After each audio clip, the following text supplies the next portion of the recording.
Hey guys, I'm Daryl Kristen with AFTERBUZZ TV. You know, I was recently looking to buy a car and I thought to myself, there has to be a better way. That old game of cat and mouse at the dealership, going to the manager and coming back, I mean, who wants to do that anymore? I know I don't. It's a process filled with complete anxiety. So I spoke to my friend and they told me about a new way to buy a car. She says it's called TrueCar.com and it's a revolutionizing way to buy a car and have a better experience forever. TrueCar.com, I thought, I'm intrigued, but what's it all about? So my friend told me that at TrueCar.com, you can actually see what others paid to buy the car that you're looking for in your particular area. The site gives you a total transparency and the confidence to know when you're getting a great deal. On top of that, you can lock in negotiation-free guaranteed savings on the car you're looking for. She said TrueCar users save an average of $3,000 off MSRP. How is this possible? I don't know. I thought about it. And then she told me that at TrueCar.com, you get a certified guarantee take on the certificate to a TrueCar certified dealer so you don't have to worry about the hassle and anxiety of the old way to buy a car. You don't even have to take my word for it if you don't believe me. I did a little bit more research and found out that TrueCar's certified dealers have sold over 1 million cars to TrueCar users. Over 40,000 last month alone. So seriously, if you're ready to buy a car, why wouldn't you go to TrueCar.com? Negotiation-free guaranteed savings, a hassle-free experience, and a TrueCar certified dealer that is committed to a new and better way to buy a car. I mean, hey, you got me sold. You should check it out too. Save time, save money, and never overpay. Just visit TrueCar.com today. You will not be disappointed. You're listening to the AfterBuzz TV Network, now the largest new media platform on the web, and your #1 source for after-show entertainment. Very good, Johnson.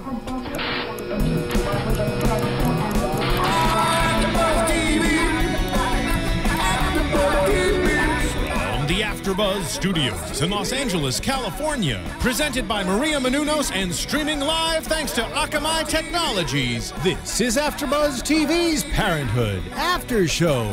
We'll break down tonight's episode and get you all the latest news and gossip.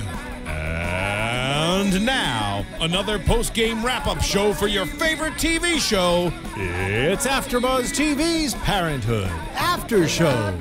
Keep you always. May your wishes all come true. There you go. May you always do for others what others do for you. I love seeing Tiana rock out every night to this. It's been so long since I got to rock out to this I song. know, it's true. Welcome back, everybody, to Parenthood AfterBuzz TV. We are here doing Season 5, Episode 15, Just Like at Home. I am your host, Marisa Serafini, and with me I have two lovely co-hosts tonight.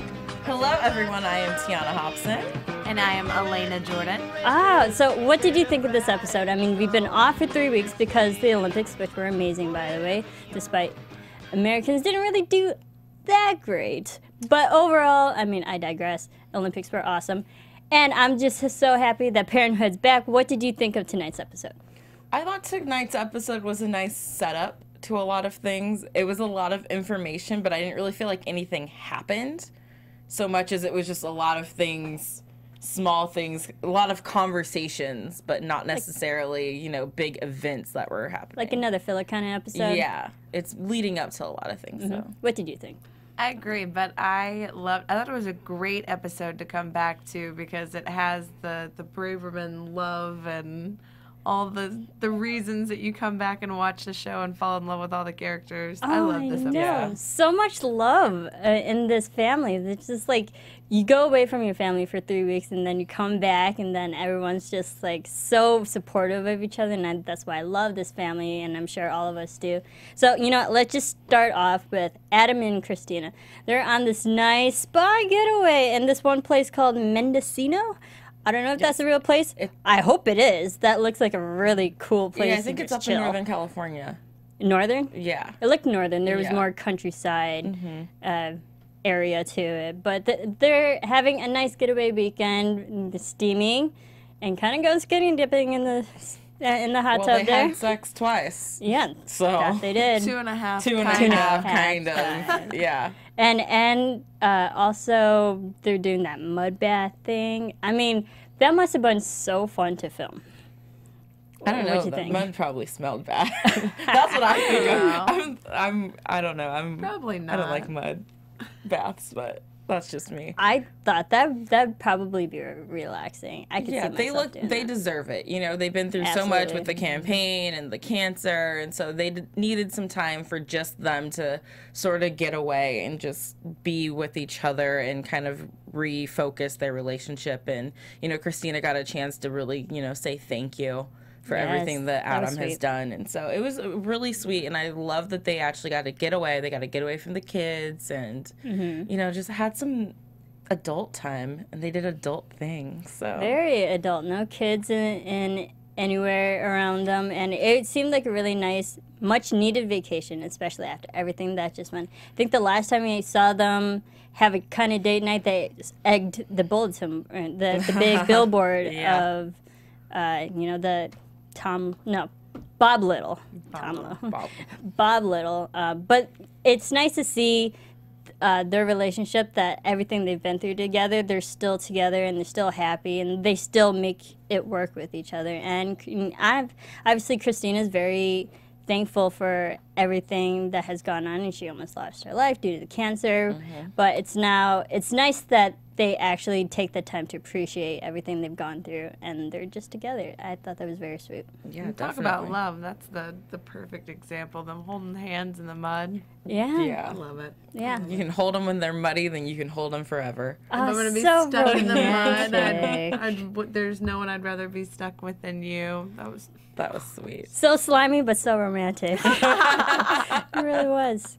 But and during that time, Adam just keeps doing all these phone calls, texts to his little sister Julia, which we will eventually get God. to her.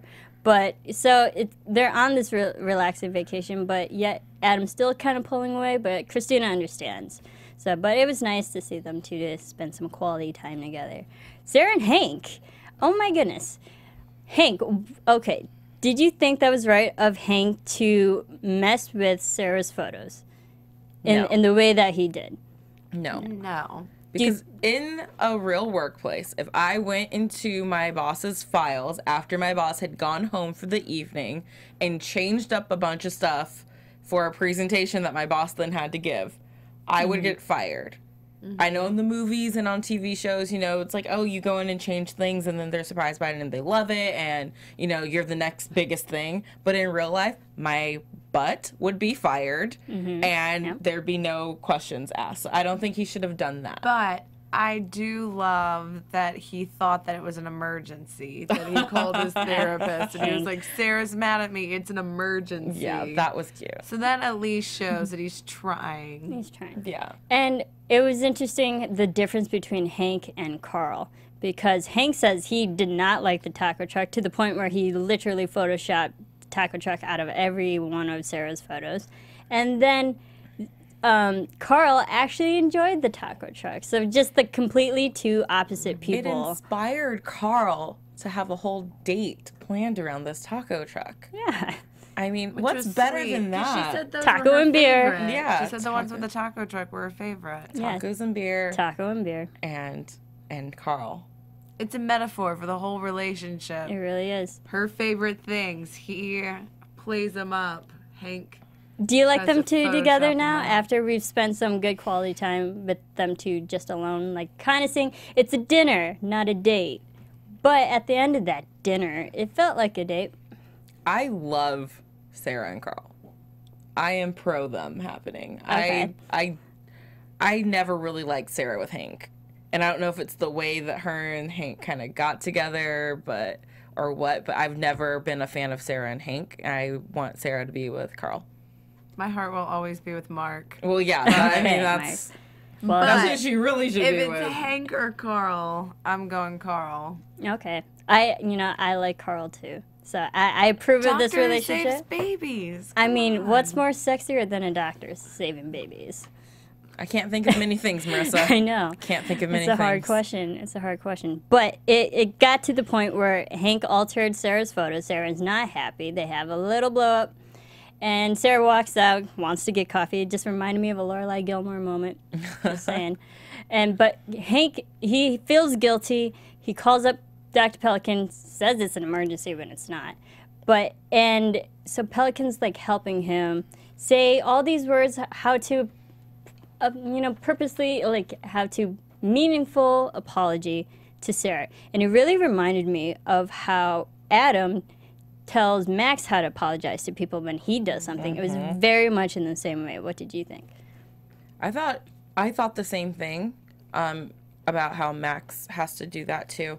And I thought it showed a big step in Hank that he wanted to apologize to her and he just didn't have the right way to say the words. And I love that he kept asking the doctor to repeat what he said and just go a little slower.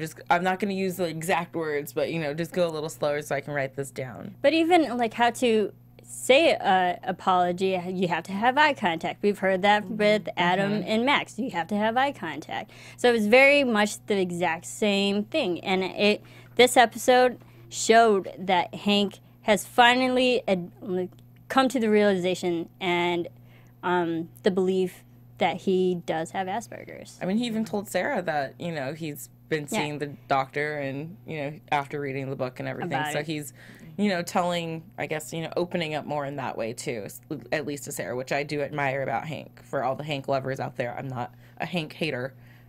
Which it's set up to love Hank too when he's, because he is putting forth so much effort. And he's saying, and she even says, don't have a rehearsed thing, just talk to me like you, which makes you think, oh, they have that connection, but at the same time it's so much work. I don't want her to have to work anymore. I feel like they work in relationships. They want you to root for Hank because if Hank can succeed, then Max can succeed. Exactly. I was going to say the same thing. But I'm still a Carl fan.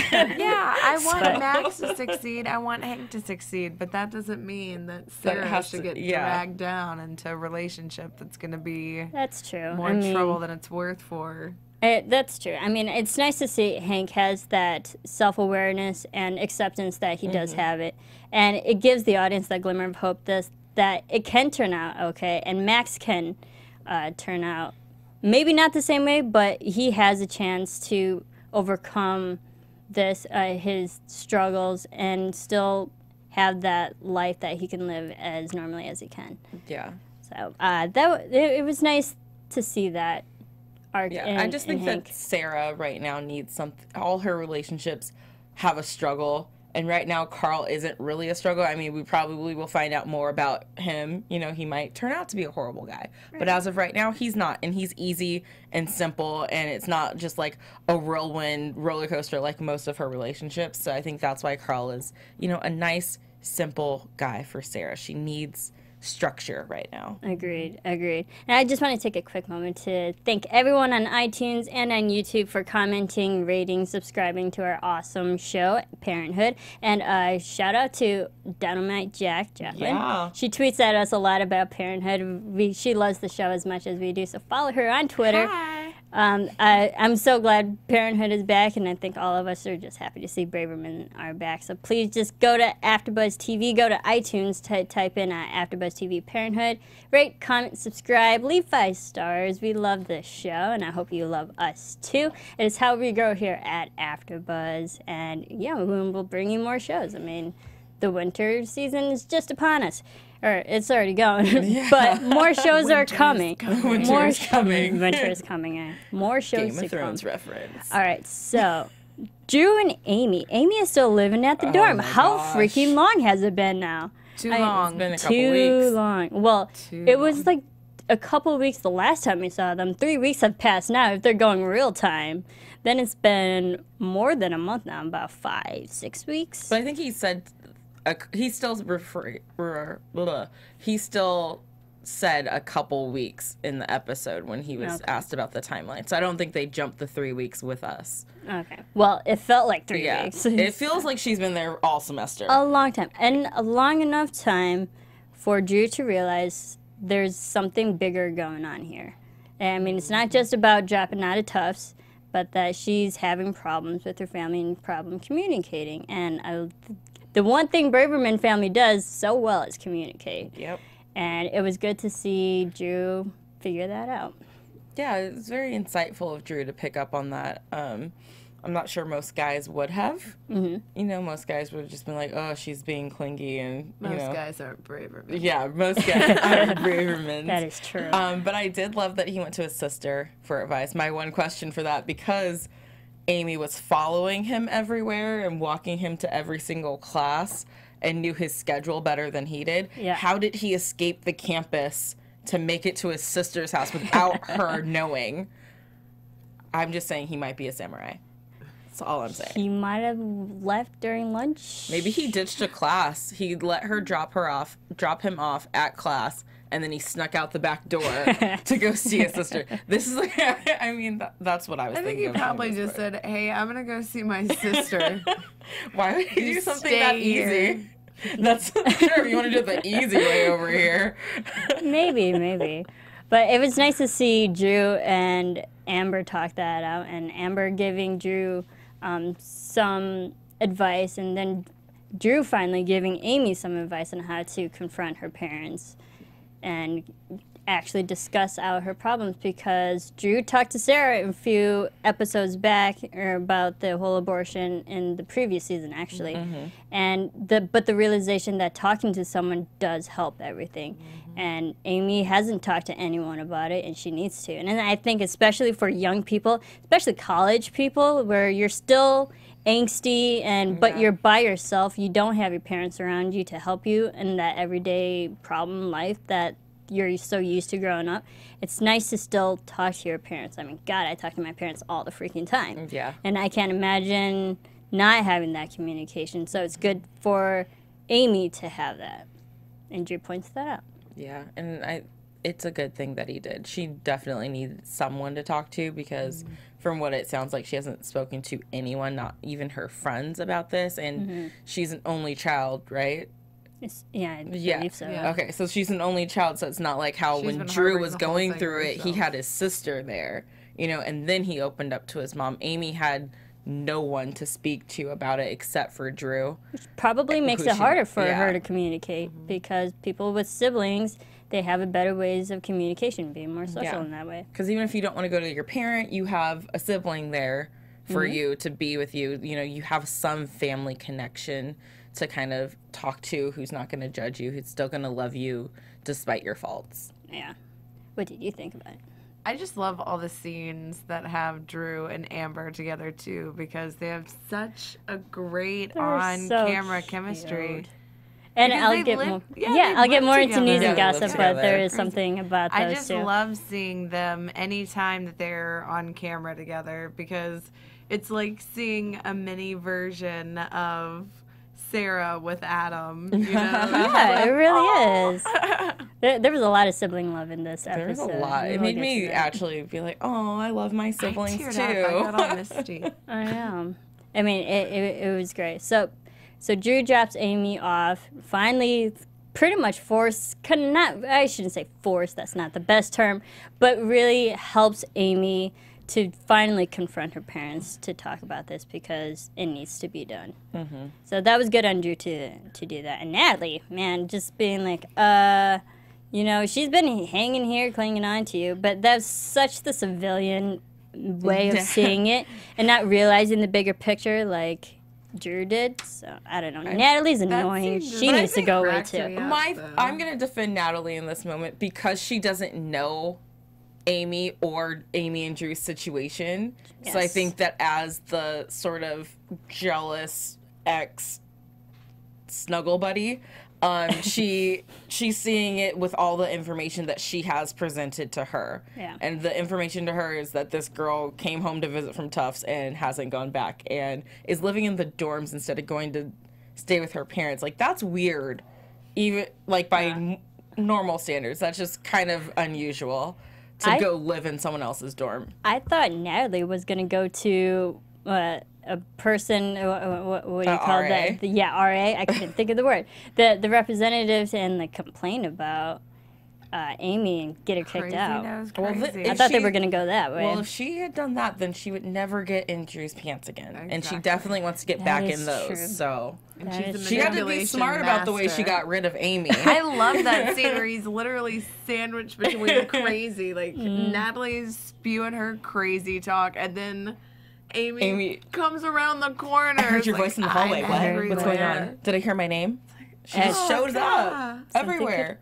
Well, she's clinging onto Drew, but hopefully, do you think that's the last bit of Amy we'll see? Because we saw at the end of that scene that she gave Drew's jacket back, which is a symbolism of any relationship. They seem to have closure. Yeah, finally, it seems some at closure. The end. But I still feel like once her dad finds out about this whole baby thing, that he might come after Drew, like, what you do to my baby girl, type of, mad dad rampage. My thing is just that story is so season 4. Yeah. And I think it'd just be wrapped up. tiring to bring that storyline back. I mean, right now they're suffering the repercussions of everything that's happening. It's not good to just keep opening that can of worms. That's true, but I could still see them doing it because I feel like they're not completely done with Amy. Yeah. Well, And I hope they are. Yeah, I hope they Okay. are too. But but I feel like they're not. Bring in a new girl that's not horrible. Give Drew someone good. well, maybe we will see, Amy. We shall see. All right, Crosby. So real quick, Crosby was at the home that they all grew up and love, and this real estate agent comes to the house, and Crosby finds out that Zeek and Camille finally officially put their house on the market. Or it's like the last papers that they have to sign to put it on the market, because there are a lot of people interested. What do you think? I had my money that Crosby was going to spill the beans to all his siblings, but this episode, I mean, it's still probably to come, but Yep. I thought it was going to happen right away. But he actually kept his mouth shut for a while, so that was good. Yeah, I mean, that's a huge thing, and to not tell your siblings, especially what happened when they're all together, and we'll get to that, but when they're all together, you think that'd be the perfect time to bring it up, but maybe not the perfect time, but, maybe you could, slip that into the conversation when they're all together. I don't know. That's a bigger story that we will eventually see, because they didn't talk about it in this episode. Yeah. It's Well, okay, Crosby now we even says know. our whole history is in this house. It affects more people than just you. Yep. Yeah, and you But then see Camille just shuts him yeah, down. Camille shuts Yeah. him down. Zeke is like, yo, I love my wife. So I'm Crosby gonna do doesn't know that what I Zeke gotta has do. been fighting this Yeah. battle Yeah. for pretty much the whole season behind. He doesn't know that he almost lost Camille over this. So. Yeah, and my question to you guys, would you give up your house for the person you love, for your husband I or cannot answer significant other? Do you think you love your significant other enough to give up your house that you have built a family in and built memories in? Well, I live with a cat, so that. I hope that when I got to that point in my life, I would. But at this point in my selfish nature, I'm thinking no. Okay. If I loved it that much. But again, you're young. Yeah, but I'm so young. I haven't that's the gotten, young person. Yeah, in I me haven't saying got that. to that point in my life yet. Mhm. So I hope that if I was put up to this years down the line when it really would matter, that I would choose the right thing. For me, I would say probably yes, I would move. Or for the person I love, because in the end, it's just a place, it's just an address. I mean, you have memories there, but those are memories you can't touch. They're intangible. They stick with you forever, and you'll always have them. No one can take them away from you. Yes, you'll take the physical environment away, but you will still have them, and they'll still resonate within you for the rest of your life. And I think at the end of the day, you still have the one you love with you. I think it's people just at different an address phases is just of a their number. life too. Because, I mean, if Zeke and Camille were trying to do this when they were younger, if it was like over a job or something, and I had to actually relocate and leave my job and my friends kind of thing, I think that's a different situation than just, Camille. They've already raised their children here. They're done with that process. Mm-hmm. Crosby's looking at it as, this is still. It's like how I look at it with my parents. They want to sell our house. And I'm like, you can't do that. They're like, we don't need all this space. No one's here. I look at it as, well, no, this is where I'm supposed to bring my grandkids or my children to, your grandkids, to come visit you and come see you. And so it's still the young person's perspective, whereas, they're like, okay, no, it's time to move on. We've done what we needed to do here. Mm-hmm. It's time to go to the next place. Move on. Next chapter in their life. Yeah, it's the next chapter. All right. So Julia, poor Julia, she's all alone in this episode, but not for long. We start the episode off with Joel comes to the house. It's his weekend with the kids, and I love how he brings Sydney and Victor to his apartment, and he kind of always slips that it's just like home. All this stuff is just like what we have at home. And he slipped that a couple times, actually. Yeah. But I think it's at the point where Joel's trying to be that good dad and keep his kids happy. And, like, my place is kind of better than home. We even have a pool. We don't have that at home. They should. He's trying really hard. He has the 3D TV, the Xbox. He buys them swimsuits. Yep. And everything that he did, like everything he was listing, you know, the Xbox and you know the movie that they were gonna go see, it was all catered towards Victor. A little bit. It was like, oh yeah, we have this Xbox and all these new games. Victor, you want to play? Hey Victor, you want to see that movie with the robots that are fighting? And I get it that, you know, Victor was just more kind of responsive because Sydney was acting like a little brat like she always is. Well, also, How much you hate. also no, I know, but also Joel is a guy, Victor is a guy, so again, they would probably connect in that way. Yeah, but I loved how everything was geared towards Victor, but at the end of the night when Victor couldn't fall back asleep, he called Julia. How sweet was that? And I was like, think back to last season. Yeah. Exactly. When he's saying, you know, I hate you, Julia. Now he's calling her and saying, I just want you, Mom. Like, doesn't that touch your heart? The thing that I thought was interesting is that when Sydney realized that she wasn't going home the next day, I think Sydney's still at the point where she's too young to really understand the whole situation, what's going on. But Victor was just sitting there and he understood. He's old enough to understand everything. So there's that separation between the two, even with age. I mean, they're 1-2 years apart, but just that difference makes it a little bit more interesting. But and Julia's all alone. She's singing like depressing music. Did you listen to those lyrics? Lonely home, lonely all by myself. I'm like, what? But hey, earlier in the day, she said she was gonna binge watch Orange is the New Black. So I mean, I say go for it.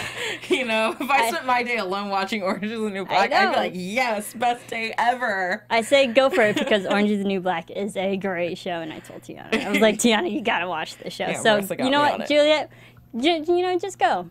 Yeah. Go watch Orange is the New Black, and then, you know, tell us on our after show afterwards. But then, you know, she flipped the switch and started listening to Adele and all this sad, like, Joni Mitchell music.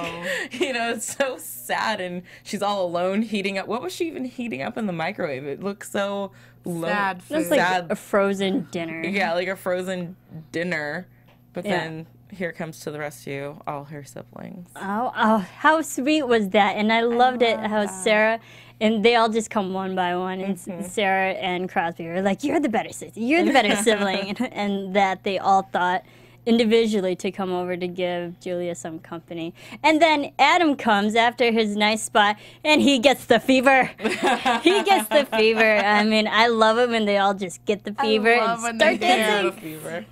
I mean, that should be my excuse because I think you guys know I always break out and dance a lot, but I don't have an excuse. I just do it. But Adam's excuse, he gets the fever, and they're all dancing, they're all drinking wine and having a great time. And then they all end up sleeping over, which was great. Crosby's in Sydney's bed, and Adam's on the couch. It's just such a great way to end, to show her even when she is at her loneliest, where she feels the most isolated, then she has her whole family to back her up, and then her son too. So it really shows her that she's not, you know, she's not by herself. She's surrounded by love. Yeah. And I think it's a kind of a good peep eye into what it must have been like with the four of them as kids growing up. Yeah. You know, it just looked like such a fun time, and part of me wished that, you know, the episodes could, like, flash back, or we could have, like, a whole other series about the young Bravermans and see, you know, little Adam and Christina and everything. Just that little anecdote about trying to catch the boogeyman to make Crosby feel better. Exactly. So I was just like, you know, this is a family. They love each other. Siblings can get along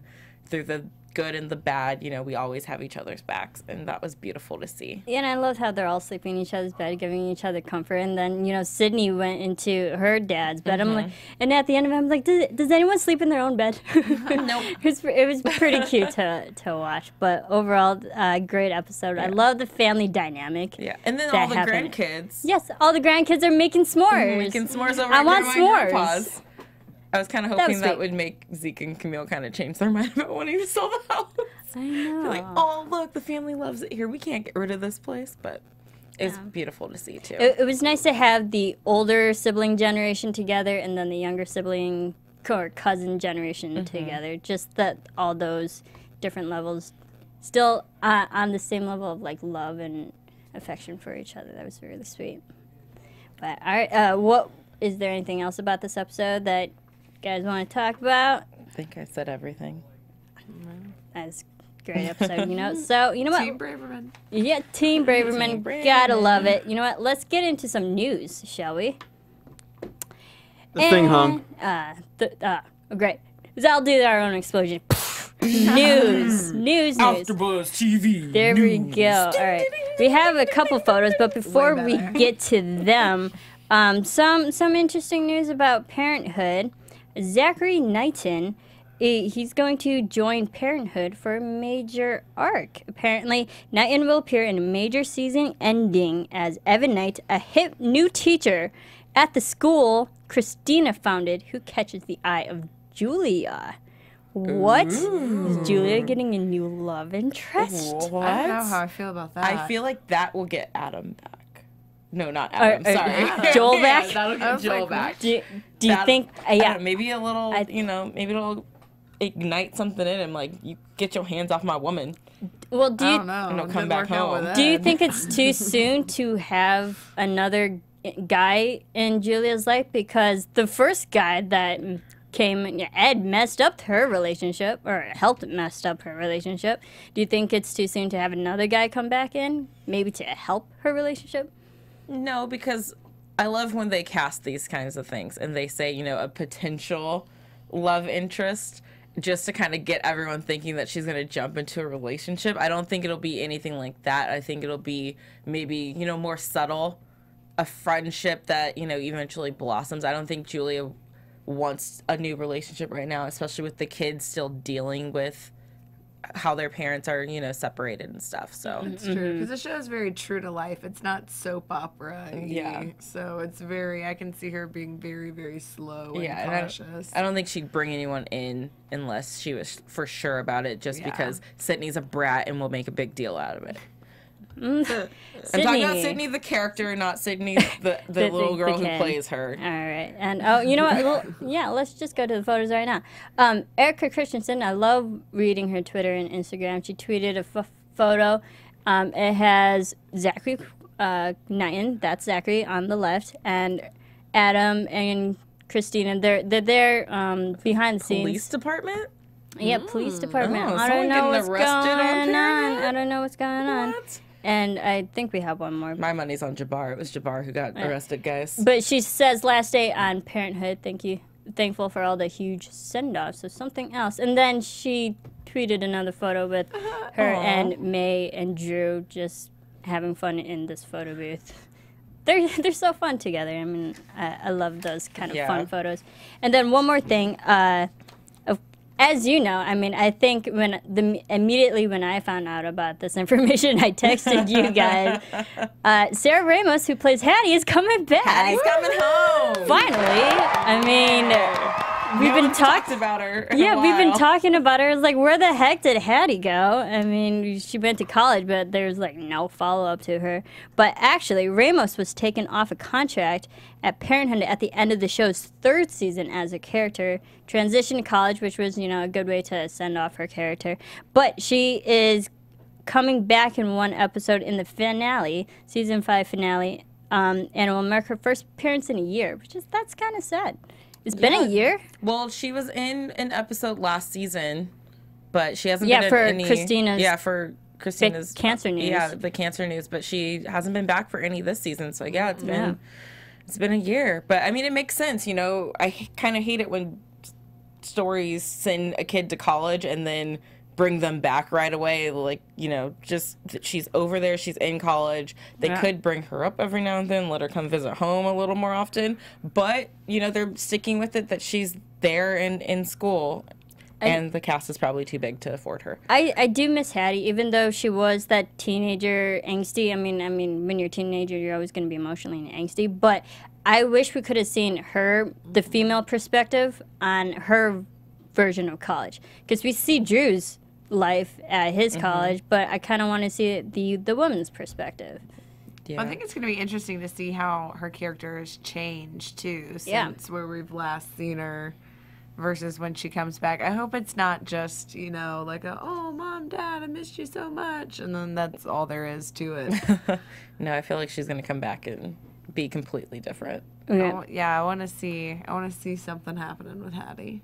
Yeah, and Jason Katims mentioned that we sort of dealt with this a lot starting on Friday Night Lights, his other series that we know, where characters wound up graduating from high school and sort of left the show, and that was kind of the same thing with Hattie's character. So, but it's nice to have characters come back for an episode or a series of episodes. And the Friday Night Lights, they're going to be doing the special webisodes, so definitely check those out. The crossover. Nights at the Luncheonette. Yeah, Friday Nights at the Luncheonette. I never watched Friday Nights, but me neither. And Friday Night Lights. I can say Friday Nights. Friday Night Lights. But it's on my to-do list for my Netflix queue. There you go. And so quickly, what do you think is going to happen with Hank's relation? Hank seems like he's going to reveal his emotions, deep dark secrets to Sarah. Do you think that's going to go over well? I think that Sarah will be nice about it, but it might make Sarah stop and think twice about Carl, but I really want Sarah to go with Carl. Okay. Yeah. Politely decline. Yeah, I agree too. And I think we're going to get the whole family blow up over the house being finally on the real estate. But in the meantime, where can we all follow you? You can follow me on Twitter and on Instagram at the Tiana Hobson. You can follow me on Twitter at Elena Jordan. And you can follow me on Twitter and on Instagram at Serafini TV. You can follow all of us here on AfterBuzz at AfterBuzz TV. You can also follow Danica on Twitter at Danica Kennedy. Yep. And we will see you next week. From executive producers Maria Menounos, Kevin Undergaro, Phil Svitek, and the entire AfterBuzz TV staff, we would like to thank you for listening to the AfterBuzz TV network.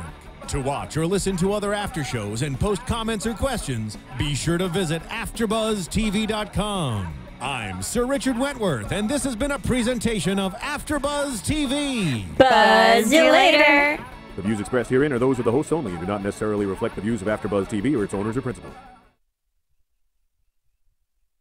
Thank you for watching AfterBuzz TV on YouTube. For more of your favorite after shows and interviews, subscribe to our channel here, and be sure to share your opinion on the episode in the comment section below here. We'd love to see what you guys are buzzing about. Thanks again. Buzz you later.